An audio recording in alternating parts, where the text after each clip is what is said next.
डेअरीतनी रांगा, रांगातनी किटल्या, किटल्यातनी दूध हाय भारीच ग, भारीच ग, भारीच ग.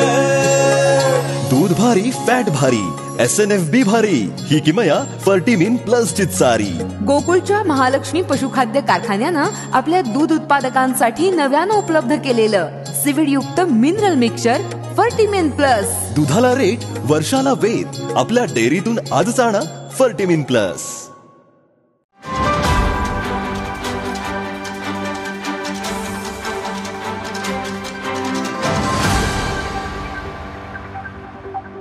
या ठिकाणी आज जनावरदवार पेठेमध्ये कोल्हापूर शहराच्या हद्दवाढीच्या संदर्भातला तिसरा टप्पा जनावरदवार पेठेतील हद्दवाढ समितीच्या वतीने या ठिकाणी बोर्डचं अनावरण केलेलं आहे. यामध्ये सांगण्याचा आमचा संदेश एवढाच आहे की कोल्हापूर शहराची हद्दवाढ झाली पाहिजे. आज पुणे, पिंपरी चिंचवड सारखी शहरं आपण बघतोय, हद्दवाढ झालेला आहे, IT सेंटर आलेलं आहे, विकास झालेला आहे, डेव्हलपमेंट झालेला आहे. पण या कोल्हापूर शहरामध्ये साधं उड्डाणपूल नाही, डेव्हलपमेंट नाही, IT सेंटर नाही. हे कशासाठी? कारण काय, या शहराची हद्दवाढ झालेली नाही. आज 1946 नंतर बघितली तर आपण 36,000 लोकसंख्या होती आणि आज 2025 साली 8.5 लाख लोकसंख्या या कोल्हापूर शहराची झालेली आहे.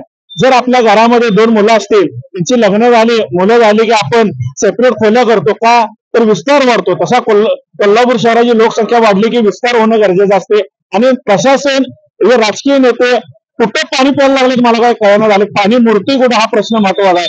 कारण इथनं सगळे नेते मंत्री येतात, हद्दवाढ करा म्हणून प्रस्ताव द्या म्हणतात आणि मुंबईत गेले की एरे माझ्या मागण्या. प्रत्येक वर्षी हा हद्दवाढीचा विषय आणायचा आणि तिथेच सोडून द्यायचा, हे आम्हाला पटलेलं नाही.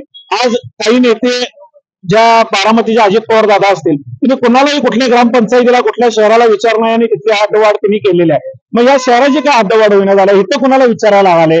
तर आमचं एवढं म्हणणं आहे, ग्रामीण लोकांनी पण वादविवाद न करता समजावून घेतलं पाहिजे. एक 10-12 गावं तुम्ही कोल्हापूरच्या हद्दवाढीमध्ये या, विकास करून घ्या आणि त्यानंतर टप्प्याटप्प्याने बाकीची गावं घ्या. पण शहराची हद्दवाढ ही विचार विनिमयाने दोघांनाही न दुखवता झाली तर खरोखर आनंदी आहे आणि ग्रामीण भागाने खरोखर हद्दवाढीमध्ये यावं, ही माझी कळकळीची विनंती आहे. ताज्या घडामोडी पाहण्यासाठी माझा महाराष्ट्र न्यूजला आजच सबस्क्राईब करा.